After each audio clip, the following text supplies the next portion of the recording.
Nah, yang menjadi pertanyaan adalah, apa yang bikin kita, no matter berapa jumlahnya menurut dua institusi yang begitu kontras bedanya ini, apa yang membuat kita tetap miskin di saat negara kita adalah negara kaya? Apakah ini struktur kita sengaja dibuat miskin, ataukah karena kebodohan dan juga mindset kita sendiri? Ataukah dikarenakan kebijakan pemerintah, atau memang korupsi yang merajalela?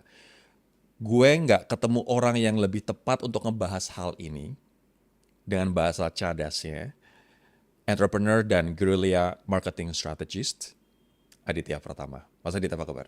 Kabar baik Mas Rory. Gue nggak menemukan orang yang lebih tepat untuk komentarin dan ngebahas hal ini kecuali lo. Sudah terkenal cadas dan belak-belakan, dan gue langsung pengen tanya, apakah memang Indonesia ditakdirkan miskin, Mas Adit? Ataukah sebenarnya kita mampu untuk menjadi negara kaya, rakyatnya kaya, tapi dikarenakan salah mindset? Menurut lo kenapa kita miskin? Gue ngutip buku Poverty by America.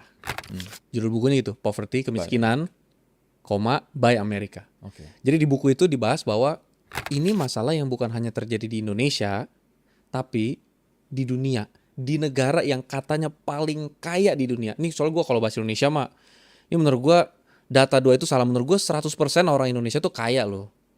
Ya karena memang harusnya spending di atas 1.000 tuh udah kaya. Yang penting kan hatinya bersyukur udah kaya gitu loh. Wow, 1.000 juga dapat permen, Bos. Aduh. Jadi gue pakai data yang jelas deh, yang udah lebih tajam lah. Buku Poverty by America menurut gue cukup populer juga. Di buku itu dijelasin bahwa kok bisa negara yang katanya paling kaya di dunia loh, Amerika Serikat, kok bisa 1/9 warganya miskin. 1/9 warganya miskin.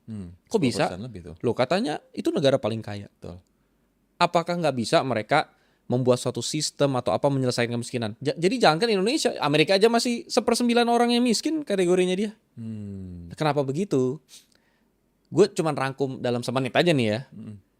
Karena kemiskinan itu memang menguntungkan sebagian besar pihak. Contoh, ini langsung to the point aja. Ini yang dibahas di buku itu ya. Contoh, saat lu miskin lu nggak mungkin beli rumah. Ya. Saat lu miskin lu harus tinggal di rumah, tapi tetap kan, emang orang miskin tinggal di jalanan kan, yang nggak sampai ekstrim gitu kan. Betul. Orang-orang miskin ini kan tetap harus tinggal di rumah. Contoh orang-orang miskin di tengah kota deh. Karena dia harus kerjanya di kota. Di daerah kagak ada kerjaan. Makanya dia datang ke kota. Nah masa dia kagak bisa beli rumah di kota?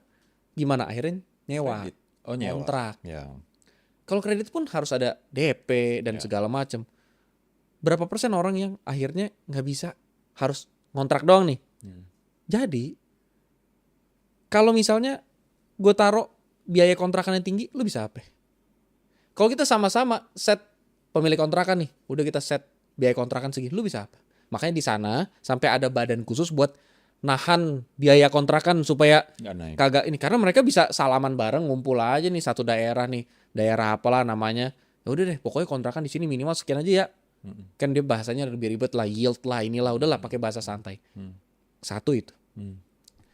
Belum lagi lu tahu sendiri, sistem pajak, logika kita sebagai rakyat harusnya makin kaya orang harusnya bayar pajak makin gede dong. Iya dong. Loh faktanya semakin kaya orang pajaknya semakin Kecil. kecil karena dia punya banyak cara.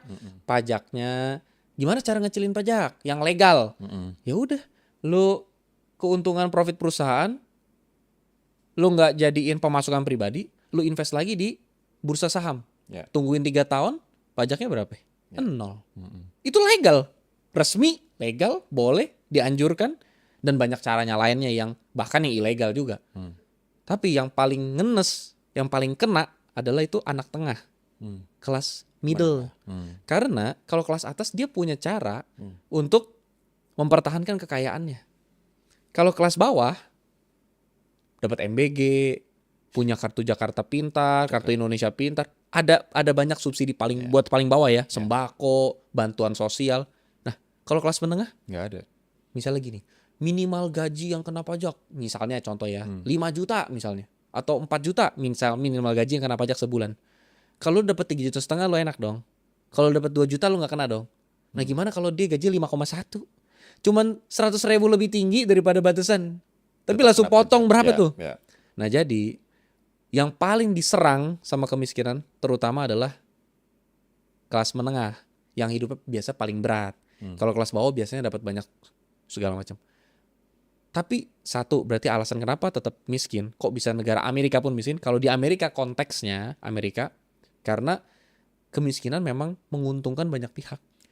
Kalau di Indonesia, menurut lo kemiskinan juga gitu, dipelihara untuk menguntungkan banyak pihak. Nah kalau di Indonesia menurut gue pribadi konteksnya sedikit berbeda. Hmm. Gue suka bilang bahasa gue tuh kutukan tanah sorga. Hmm. Apa tuh kutukan tanah sorga? Coba lu jadi pengamen di negara yang tidak terlalu beragama, yang tidak rakyatnya tidak mudah sedekah, tidak mudah zakat, tidak mudah apalah gitu-gitu.